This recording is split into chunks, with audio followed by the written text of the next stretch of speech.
Today, I'd like to return to a theme that we explored this time last year. The idea that there are two elements to our nature as human beings: the human side and our being. And the human element is that which exists in time, that has a beginning, a middle, and an end. It includes all the things we usually think of when we think of me. You know, that physical, psychological entity that we identify with in the world, with its history, its talents, its work, its families, its possessions, and so forth. And then being, that somewhat nebulous sense of self, that unchanging part of us that's always been here, that we point to with words like spirit and soul. And it suggested that the cross represents a powerful symbol of these two elements of our nature, with the vertical arm of the cross representing our being, the eternal within us, and the horizontal arm of the cross representing the human element of our nature, the time-bound part of ourselves. And for the past few weeks, our gospel readings have come from the Gospel of John. And I think John is very much the gospel of that vertical dimension, the gospel of the eternal, of the timeless, the gospel of being. The Gospel of John begins, of course, with that famous prologue. In the beginning was the Word, and the Word was with God, and the Word was God. He was in the beginning with God. All things came into being through him, and without him, not one thing came into being. The Gospel of John is also filled with what we refer to as the I am statements of Jesus. He says, before Abraham was, I am. And then he has his famous 7 I am statements, including, I am the way, the truth, and the life. And when we give those I am statements simply a horizontal meaning, I think we miss something of the richness and depth. Because it's like we have two selves or two eyes. We do have that horizontal self, but then we've got that vertical self.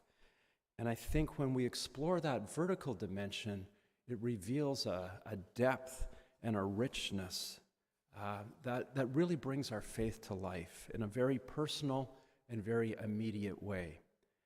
And so what I'd like to do today is explore a line from today's gospel reading from that perspective of the horizontal and the vertical. And that line is, very truly I tell you, unless a grain of wheat falls into the earth and dies, it remains just a single grain. But if it dies, it bears much fruit. About 20 years ago, I got to know an elderly couple, a retired professor and his wife. And they both had a deep interest and passion for theology, and I would visit them about every 6 months or so, and we would spend the evening talking about matters of life and faith. And they were those kinds of really special evenings that, the time just flew by. It was like there was no time, and before you knew it, it was 10 o'clock at night. But after 3 or 4 years, we lost touch. And then a few years after that, I think it was about 2006, 2007, I heard that the professor had passed away. And then another year or two later, I'd heard that his wife had suffered a serious stroke. And sometime after that, probably 2 or 3 months after I had heard that, I was walking at Lemoyne's Point here in Kingston. And at one point on the pathway, I could see an elderly lady coming towards me in the distance. And she was having quite a bit of difficulty walking, and she was actually walking with 2 canes, one in each hand, and she was really struggling with each step. And even though she was quite distant at the time, I recognized her as that professor's wife.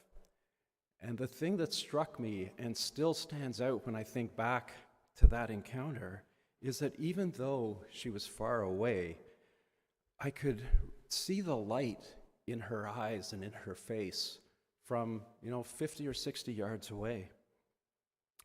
And when we finally met on the path, I was struck by that radiance that was just shining forth from her.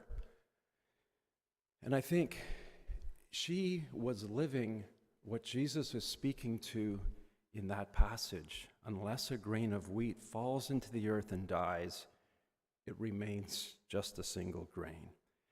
And for her, that grain of wheat was dying.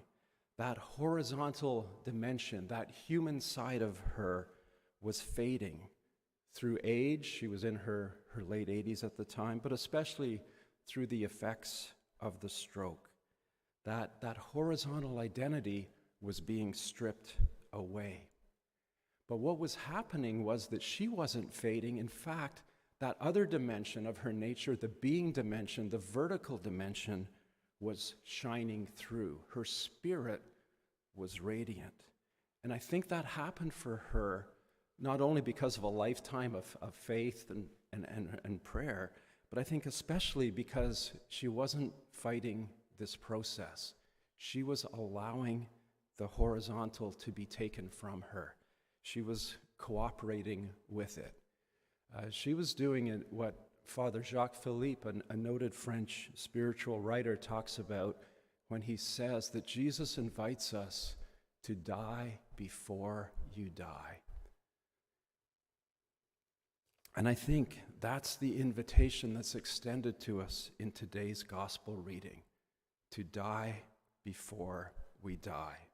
And I think what that really means is to let go of our exclusive identification, our grasping, and our clinging to the human side of who we are. And it's not that we have to get rid of it, it's not that it's bad, it's just that we shouldn't be making it exclusive or absolute or primary. Because a big error we make is we try to find eternal life, we try to find ultimate meaning through the horizontal, through the human, through the time-bound. But we can only find life through the vertical, through being, as my elderly friend discovered. And our parish theme this Lent is, "You are not alone." And if our lives, if our sense of self is completely centered on and restricted to the human, to the horizontal, then we're always vulnerable. We're always at risk of feeling isolated, separated, and alone. Very much that sense of me versus life, or me versus the world. But when we nourish that dimension of being, that timelessness within us, we open ourselves to something much bigger than our tiny selves. We open ourselves to a dimension beyond the limits of the little me. We connect to that which unifies all that is, all that was, and all that will be. And when we do that, as Jesus says in another passage from John, you will know that I am in my Father, and you in me, and I am in you. Because in the human side of our nature, in the horizontal, in the time-bound, we're always separate, distinct, apart from. But in that vertical dimension, in the dimension of being, everything is united. And when we begin to know that, then we can never be alone. And that's a possibility for all of us, not just for saints, not just for my elderly friend, not just for ourselves after we die, but for you and for me right now. And really, to me, that's what this season of Lent is all about. An opportunity to let go of that exclusive identification or focus on the horizontal, and instead to nurture, to pay attention to give time to cultivating that vertical dimension within ourselves, that dimension of being. and I'll say a little more about that next weekend as well. But for this week, I invite you to explore that distinction between those two dimensions of your nature and allow yourself, just entertain even, welcome the possibility that, as Jacques Philippe says, dying before you die is the path to eternal life.